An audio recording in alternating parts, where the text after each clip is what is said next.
آپ نے آج کس کو عیدی دی؟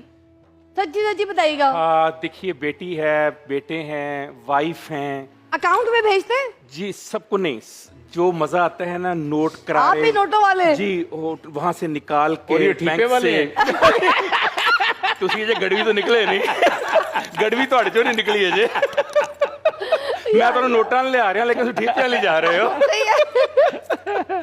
اور یاد رکھیں ان لوگوں کو خاص طور پر فضا اس حوالے سے جن لوگوں کے گھر پورے رمضان میں رزق نہیں تھا کھانے کو، وہ لوگ جو غربت کی چکی میں پسے ہوئے ہیں، بے شک وہ لوگ جو اپنے گھر کا اخراجات اٹھا نہیں سکتے، وہ لوگ جن کے سر کے اوپر باپ نہیں ہیں، وہ عورتیں جن کے سر کے اوپر ہسبینڈ نہیں ہیں، وہ بچے یتیم اور مسکین ہیں، ان لوگوں کا خیال رکھیں، اپنے ملازموں کا خیال رکھیں، غربا کا خیال رکھیں. یہ عید اصل میں آپ کے لیے اس لیے دی گئی ہے کہ ان لوگوں کو مسجد میں جا کر اور گھروں میں جا کر پوچھیں اور ان کے گھر تک وہ رزق پہنچائیں، وہ عید بھی ان تک پہنچائیں، تاکہ جو آپ نے نیکی کمائی ہے اس کی جو الٹیمیٹ شکل وہ یہ ہے کہ عید والے دن آپ ان کو جب دیں گے تب آپ کے وہ 30 روزے اللہ تعالیٰ قبول کرے گا.